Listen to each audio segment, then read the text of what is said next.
जीवच रमत नव्हता. तुम्ही दोघे जण, अथर्व, आपण सगळेच जण असतो ना, तर खूप मज्जा आली असती. गुरुला कळेल ना तू त्यासाठी एवढ्या लांब सिंगापूरला गेली त्याला भेटायला. त्याला केवढा अभिमान वाटेल माहितीये तुझा, हो की नाही? अभिमान वाटेल का आणखी काही, तेच तर कळायला हवंय मला. नाही, मलाही बघायचंय नेमकं काय होतंय ते.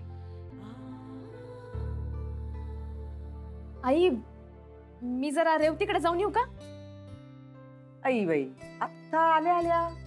नंतर ती ऑफिसला चालली जाईल ना, आताच भेटून येते.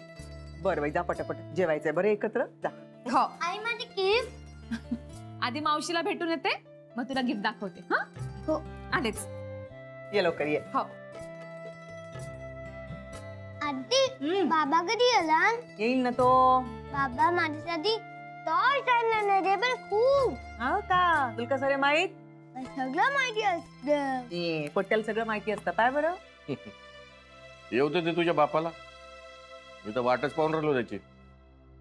झालं तुमचं सुरू. हो हो, मी करते नंतर फोन तुला. हा, okay okay, bye bye. Radhika, अगं कधी आलीस तू? हा, आणि कशी झाली ट्रिप तुझी? बरं मला सांग, गुरुनाथ भेटला तुला तिकडे आणि काय म्हणाला तुला बघून? सरप्राईज झाला असेल ना तुला बघून, आणि त्याचा ना विश्वासच बसला नसेल की तू एकटी गेलीस तिकडे. हो ना? कशी झाली ट्रिप? अगं काहीतरी सांग, सांग आता, कशी झाली ट्रिप तुझी? छान झाली. मला आत तरी बोलवशील की नाही?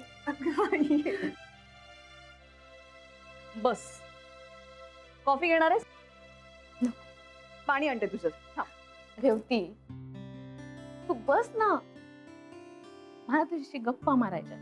अगं मलाही तुझ्याशी खूप बोलायचं. बरं, सगळ्यात आधी मला सांग की तू तिकडे कुठे कुठे गेली होतीस, काय काय बघितलंस, कुठे फिरलीस, शॉपिंग काय काय केलंयस?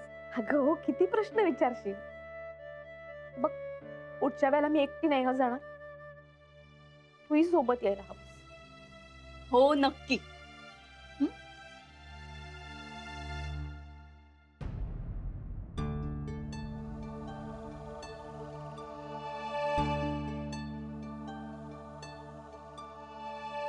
काय झालंय?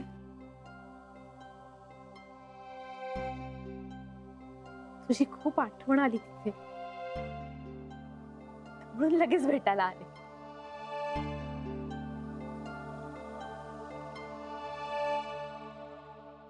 तुला रेवती, माहितीये?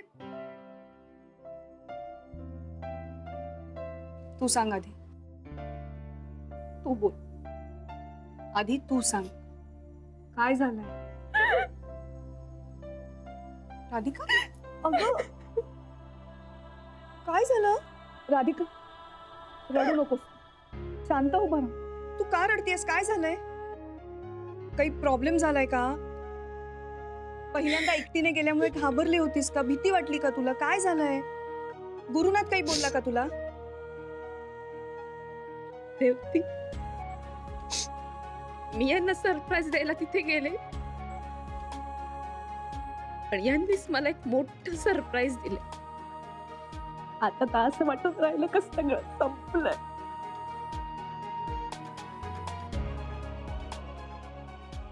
काय झालंय राधिका? रेवती, हे माझ्याशी खोटं बोलून शन्याला सिंगापूरला घेऊन गेले. किती स्वप्न रंगवली होती मी. यांना भेटेन, सरप्राईज देईन, यांच्या बरोबर राहीन, फोटो काढीन, यांचा आनंदी चेहरा पाहिन. पण नाही रेवती, हे आणि शन्या अजूनही एकमेकांना भेटतात, एकमेकांशी बोलतात, आणि अजूनही ते एकमेकांच्या सोबत आहेत. मी चुकीची होते रेवती, मला फसवलं त्यांनी. विश्वासघात केलाय माझ्या प्रेमाचा, माझ्या विश्वासाचा. आम्हालाही अंदाज होताच याचा, पण तू तुझ्या विश्वासावर इतकी ठाम होतीस की तुला काही पटतच नव्हतं. महाजनी काका जीवाच्या आकांताने तुला सांगत होते पण तू काही लक्षातच घेत नव्हतीस. खरंय तुझं रेवती. माझ्या काका किती सांगत होते मला, पण प्रत्येक वेळेला मी त्यांना खोटं ठरवलं. माझ्यामुळे त्यांचा अपमान झाला. माझ्या काका सांगत होते, नानाजी सांगत होते, पण मी कोणाचंच ऐकलं नाही. सगळे बरोबर होते आणि मी एकटी चुकीची होते. मी यांना माफ करून चूक केली. यांनी मला मूर्खात काढलं रेवती. इतके दिवस, इतके महिने हे जे काही माझ्याशी वागत आले ना, त्यावरनं मला फक्त इतकंच दिसतंय का यांनी मला फसवलंय. मलाच नाही तर आई बाबांना, अगदी अथर्वला सुद्धा फसवलंय. ते फसवत गेले आणि आम्ही फसत गेलो. तू आई बाबांना सांगितलंयस याबद्दल? कसं सांगणार त्यांना? आईंचा किती विश्वास आहे यांच्यावर तुला माहिती आहे ना.